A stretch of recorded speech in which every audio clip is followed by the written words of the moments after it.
the opening film is Witchfinder General. It's a favourite of mine, and a favourite of yours as well. I've got your 100 horror books you wrote with Mr. Marriott. I was just reading it before it came out. Could you give us a little bit of an intro for those that don't know to Witchfinder General? Well, Witchfinder General, or Matthew Hopkins' Witchfinder General. Oh, sorry, Matthew Hopkins' Witchfinder General. Nobody, it's only ever called that on the film title. True. All the others. But no, it's a 1968 film about the English Civil War, and the historical character of Matthew Hopkins, who was the witchfinder. He went around hanging witches for money. A very sort of it's a complicated time in sort of religious and political terms. He seems to have been basically somebody who exploited that. He didn't. He wasn't, I think, genuinely concerned with witchcraft.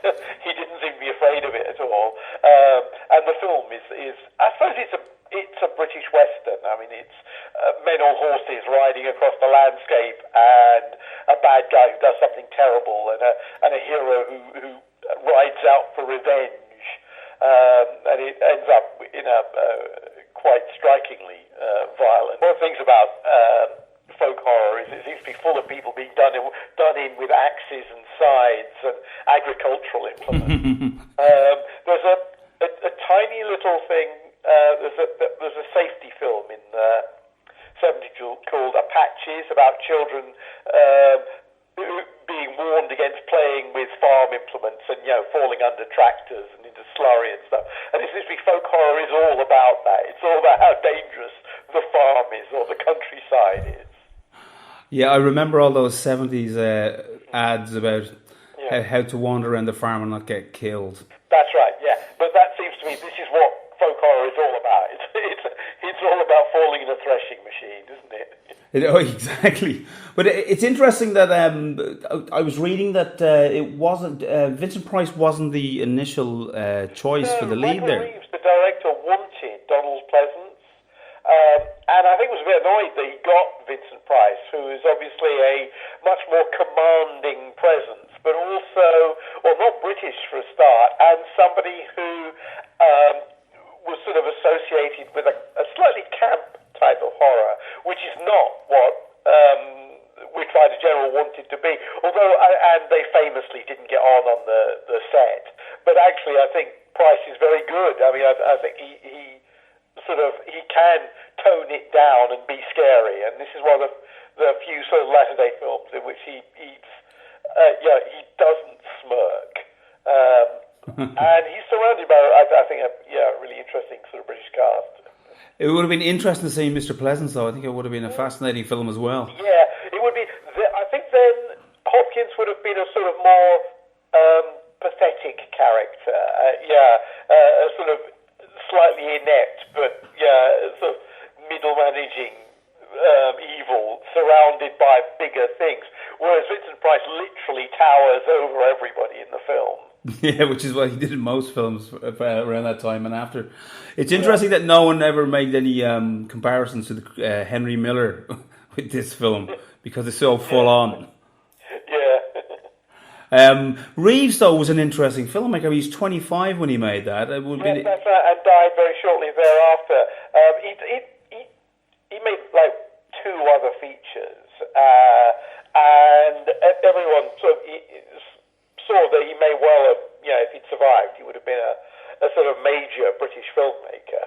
Although he could also have been a kind of a flash in the pan, So there is a sense of, there's a kind of mythology about him. He's a sort of film equivalent of those, rock stars of the 60s, like Jimi Hendrix or Janis Joplin, who didn't last long enough for us to really know what their long-term career might have been like, but there's something sort of, there are all kinds of stories and myths around him, and I think that is mostly because of his short life. And he kind of went out with a bang with quite a critically acclaimed film by the end of the 70s. This was a film that people did argue about then. It was controversial at the time. And for a long time it was kind of hard to see, and I'm glad that in recent years it's been reassessed as a sort of major British film.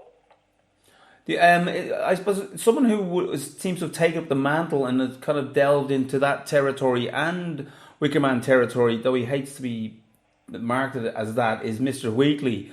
What do you think of his taking up the mantle and that kind of filmmaking? I like Ben's work a lot. I think he's got he has a tougher job in a way than the filmmakers of the '60s do. In that he knows he's working in a tradition, whereas I think Michael Reeves actually didn't. He sort of made a tradition. He thought he was just going to. Yeah, basically, I think his idea was to make something British that was like a Western. And I think that various other people who made films that sort of fit into this thing, it's like even, The Wicker Man or Blood on Satan's Claw, I can see what inspired their directors and writers to create them. But they were doing it out of whole cloth, whereas Ben comes along all these years later, and there's this sort of great body of work that he has to stand on top of and differentiate himself from. And so it's harder sometimes to be within a tradition than to make it up. And he does have his own very distinct identity. He's gone away and done a field in England is very unlike anything that you would have got from the 70s. Kill List is a much more sort of a film that's much easier to fit into a particular set of 1970s traditions. It's a little like The Wicker Man in the Wicker Man everybody forgets, but it also starts as a cop, crime type movie and then turns into a horror film in the way that the Kill List does. But even so, I think I think Ben Wheatley is much more of a personal artist, filmmaker, than somebody who is working in a tradition or an industry or a genre. It may be because we don't have, the sort of mass production that there was around the 60s and 70s. It's very hard to get a group of films or filmmakers together. I think if you're looking for a British filmmaker who's like the people who made these movies in the 60s and 70s, Neil Marshall is probably a bit closer. He's much more of a straight-up genre guy. And he also has a great feel for landscape and narrative. So, Wicker Man, again, another wonderful film. I take it the version we're going to see this weekend. I have no idea which version I've seen. It's one of those films I don't think I've ever seen the same version twice. I assume it's what they call the director's cut. But the thing is, I think there are several different versions of that.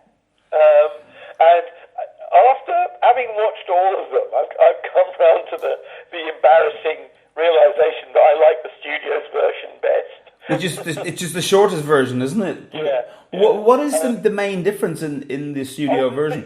The longer version is just longer. There's more sort of wandering around and talking. I think the thing is that it's a film built around a twist ending that now everybody knows. Yes. So therefore, the longer version just seems a bit more drawn out. Whereas the studio cut really moves. I mean, and I think that also, it's the editing on it is actually brilliant. And I think that when Robin Hardy got his hands back on it, I think he was a less insightful editor of his own material than the studio's choices. I also think that a lot of it has to do with Anthony Shaffer's script as well. I think is now rather underrated. It's a very, very sharp and well constructed piece. Yes, and Hardy kind of in a very late in life suddenly was talking sequels and trilogies, and I haven't seen. Make a sequel. Some call it a spiritual sequel. I don't know anything about it. Did you see that? Yeah, I did. It's not that great. It's interesting. I mean, it's like a footnote to The Wicker Man. Okay. I think it's not in this season, which is it. But the other film he made, which is kind of interesting, is The Fantasist, which is the only Irish entry in that Italian giallo thriller style. It's like, I'm surprised that isn't better known, since now people are more people are very interested in that particular style of filmmaking. I'm trying to remember who's in that. I saw it once a long time ago when I was too young to have seen it, and it's very hard to find, actually. Yeah, I don't think it's around much at all at the moment. But yeah, it's is it Christopher Cazenove is the villain?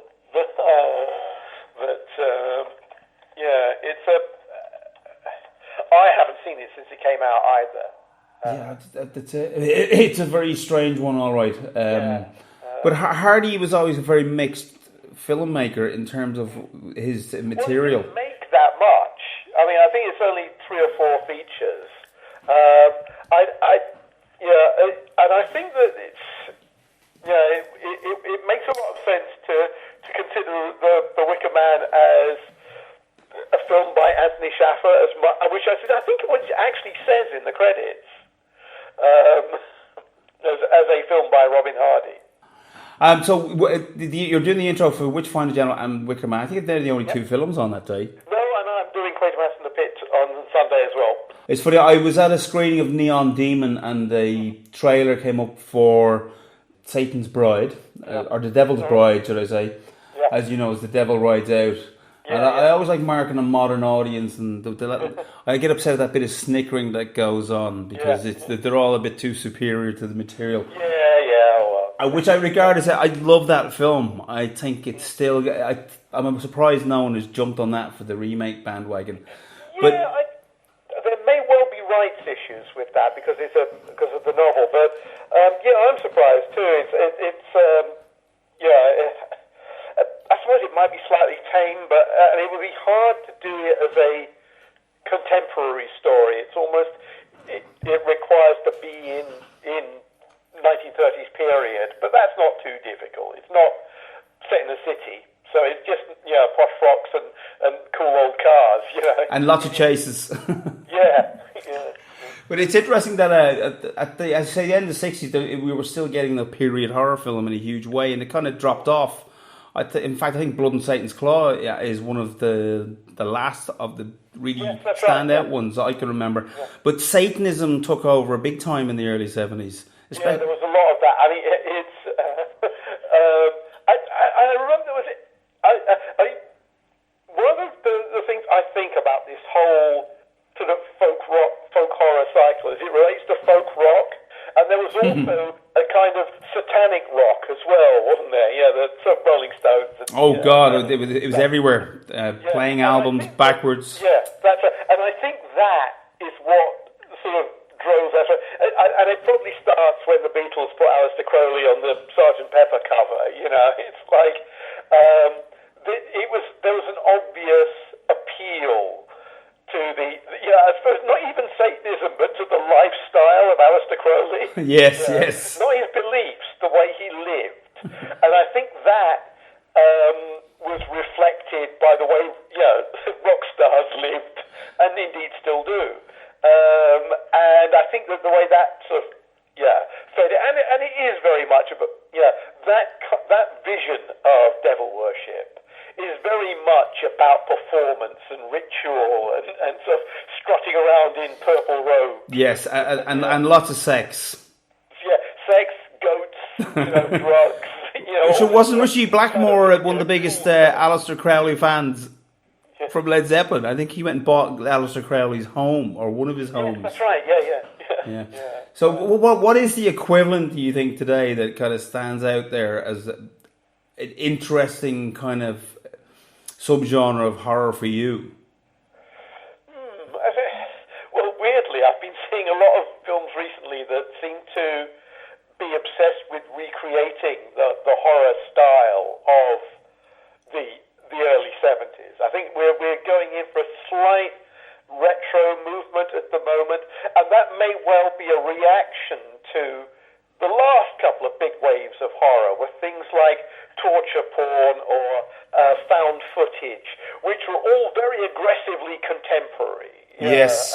The particular, they were about contemporary issues, and they were newish modes of storytelling. And I mean, I'm at the moment going through looking at all the stuff that's in Fright Fest and Fantasia this year. Yeah, and I've run across quite a few films which are just trying to be stylish and go back to a kind of, I think, more colourful mode of horror. Because why associate 21st century horror with is something like Hostel, which is, gruesome, but it's also very dark and grainy, and there's not much vibrancy to it, and it's depressed people being horrible to each other, and just sort of grinding misery and cruelty. And you see that, and there are many, really strong, good films in that mode. But recently I've started seeing more horror films which seem to be concerned with enjoying things a bit. Yeah, I know what you mean. I mean, Neon Demon is another recent film that looks to 1970s modes. Yes. In order to bring a fantastical element back into genre. And actually, I welcome that, because apart from anything else, if you specialise in horror, that means watching a whole lot of films that are all rather similar in tone, and spending a weekend watching Chained Up in the Basement and Tortured films is nobody's idea of a good time, Yeah, I think someone said, just because you're creating horror doesn't mean you have to be horrible. Yeah. But it's interesting what you say. I mean, one of the standout films for me of that subgenre, if you want to call it, was It Follows. Oh yes, I love that. And I can't remember the filmmaker's name. Forgive me. He did the Devil's House, or House of the Devil. That's Ty West. Yeah, I like it. Ty West is really interesting. Even when he again, he loves that languorous pace. That is not everyone's cup of tea. I personally like it, but I do too. And I think it's a reaction to that sort of fast-cutting MTV style that was around for a while. That horror film is action rather than atmosphere. If you look at, films like the Underworld films or Blade, well, I'm not even sure if they're actual horror films. They're much more action movies with monsters. I think so. I agree with you. And going to a style of, I know Ty West calls his company Slow Burn, doesn't he? Which is like, yeah. And I do get the criticism of those films. I've heard it from some people. Is that nothing happens. It's just people wandering around in the dark and all that. But I don't know. I find sometimes that's really satisfying. Yeah, I agree. I saw a lovely one there recently called We're Still Here, I think it was called. Oh, yeah, I like that too. Larry Fessenden, who plays the older guy in that, who's also a director, I think is a really interesting character. And he's made some... He's superb. I love his Wendigo movies. Yeah.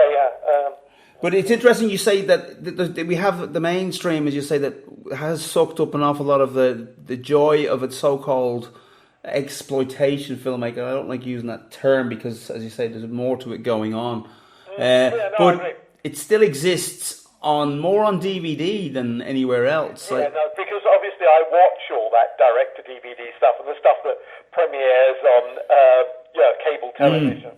There are still people turning out average monster movies and slasher films and ghost stories and all that. And I think that part of the point of having a genre is that there has to be a kind of mid-list, and there has to be a load of films out there, and it's almost like I hate to say, it's like going to church, isn't it? You hear the same sermon every week, or the same ritual every time. But it's important. The repetition is important. Repetition with slight variance. And I think that's why it's almost like if you're a horror fan, you're willing to watch 50 slasher movies which are, in terms of synopsis, virtually identical. And that just makes you look at the tiny variations and the tiny little things. And almost every movie has some innovation, something in it you've not seen before. Yeah, I'd say even slasher movies sometimes. But I'd love to see a new glut of Satanists in the Community movies. We haven't seen those in such a long time. Yeah, they might come back. I mean, I watched a movie the weekend called The Love Witch, which is a witchcraft movie, not actually set in the 70s, but with a very 70s style, so that's another one. There was a TV serial this year called Midwinter of the Spirit, which was very Dennis Wheatley-ish. Mm-hmm. That was high-placed witches being evil in a small town. So I think that it never goes away. Yeah, it all comes around in some form, but there's something about that wonderful mood of the 60s and 70s. I don't know why it is. Maybe it's my age, but it kind of stays with you. Yeah, I get that as well. Yeah, there's but even with Quartermass and the Pit, I still find that wonderfully kind of radical for its time. Of the melding of science fiction and horror was a bit ahead of its time. I think that's because Nigel Neal was a real unusual talent. And certainly sort of visionary in terms of his imagination and the sheer number of ideas that film gets through. I think that's it was unusual then, and it's more unusual now. I think so, as you say, a one of a kind, and not a guy totally in love with the genre he was working in. Interestingly enough, no, yeah, and I think that sometimes helped him, and sometimes got in his way. I watched I watched the Stone tape with you chatting with Nigel there a while ago. It was really good. I really loved it, by the way. It's as good with the commentary as it is on its own. Well, no, I'm very pleased with that. And I was remembering him being given out about Season of the Witch, which I'm fond of that film. I think there's a lot of nice little bits about it in that film. And it was interesting how close it was to sort of some of the ideas that were in the Stone tape. Oh yeah, no, I mean I think even Season of the Witch has lots of ideas in it. I think his problem was more to do with the acting style and maybe the pacing of it as well. But again, I get the impression. I'm not even sure if he actually saw the finished film. Yeah, I wouldn't be surprised. And also, I understand this there are certain magazines I've been published in that I flicked through and put in a box and hid. It's like you're not responsible once it's off your desk for what other people do with it. You're sometimes. If you don't like it, there's no reason to beat yourself up about it and watch it over and over again. He'd been but that would have fitted nicely into this Haunted Landscape season, I think. Yes, true. Yeah.